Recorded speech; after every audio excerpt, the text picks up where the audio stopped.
Hello everyone, and welcome back to the channel. I'm Conflict Nexus Report, and today we're bringing you critical updates on the ongoing humanitarian crisis in Nigeria.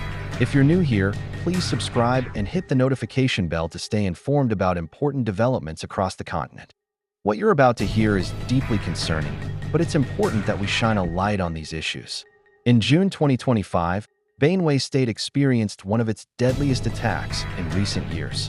According to reports from humanitarian organizations, at least 218 people lost their lives in mass killings that swept through multiple communities.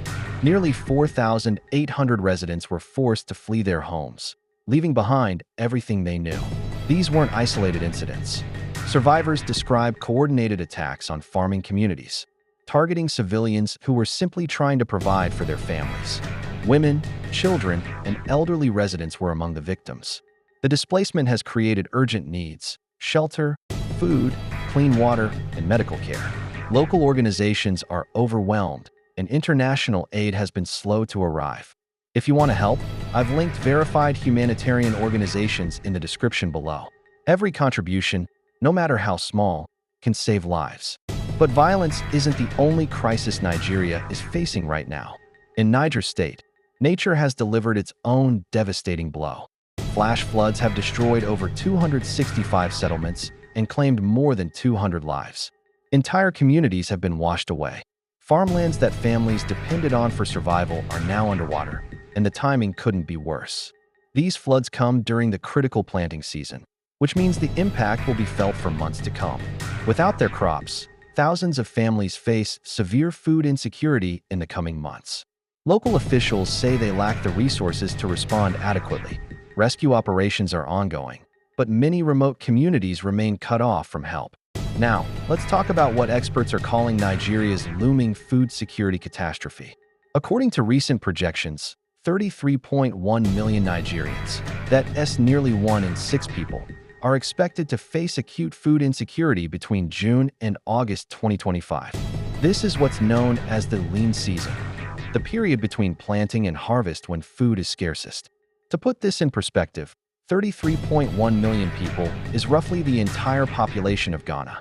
These are families who don't know where their next meal will come from. This crisis isn't happening in a vacuum. It's the result of multiple overlapping factors: ongoing conflict disrupting farming activities, climate change causing unpredictable weather patterns, economic instability with food inflation exceeding 40%, displacement forcing farmers off their land, and now, these recent floods destroying crops. Behind every statistic is a mother wondering how to feed her children, a farmer watching years of hard work wash away, a child going to bed hungry. To understand the full picture, we need to look at the broader security situation across Nigeria. In the northeast, Boko Haram and ISWAP continue their insurgency, making entire regions unsafe for civilian life. In the northwest, armed bandit groups carry out kidnappings and raids with alarming frequency. And across the Middle Belt, states like Benue, Plateau, and Kaduna, herder-farmer conflicts continue to claim lives. The Nigerian government has deployed military forces to multiple states, but critics say the response has been inadequate and inconsistent. Meanwhile, state governments struggle with limited resources and coordination challenges. It's crucial to understand that the vast majority of Nigerians are peaceful people caught between these various crises. This is not about demonizing any group. It's about highlighting urgent humanitarian needs. So what is the international community doing about this? The United Nations and various humanitarian organizations have issued appeals for increased funding and access to affected areas. However, aid workers report significant challenges. Insecurity makes it dangerous to reach some communities, and bureaucratic hurdles slow down the delivery of assistance. As of now, the humanitarian response remains significantly underfunded. Organizations like the Red Cross, Médecins Sans Frontières, and local Nigerian NGOs are doing heroic work with limited resources, but they cannot do it alone. Now, it's easy to feel overwhelmed by all of this. But there are reasons for hope, and there are concrete actions we can take. First, Nigerian civil society is incredibly resilient. Local organizations and community leaders are coordinating grassroots responses, often more effectively than larger institutions. Third, there are verified organizations making a real difference on the ground. Here's what you can do. 1. Share this video and raise awareness. Tag international news outlets and humanitarian organizations. 2. If you're able to contribute financially, I've vetted and linked organizations in the description that are directly helping affected communities. 3. If you're Nigerian or in the diaspora, support local organizations. They often have the best understanding of community needs. 4. Pressure your representatives. If your government provides foreign aid, make sure Nigeria is on their radar. 5. Avoid spreading unverified information.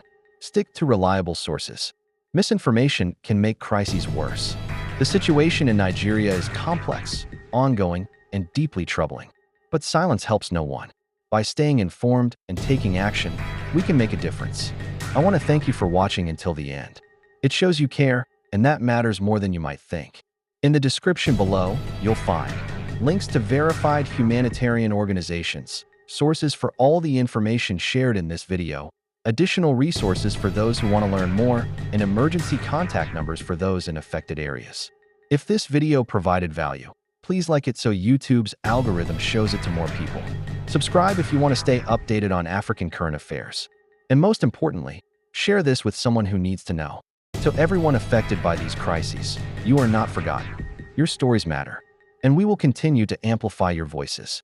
Until next time, stay informed, stay compassionate, and let's work together for a better tomorrow. I'm Conflict Nexus Report, and thank you for watching.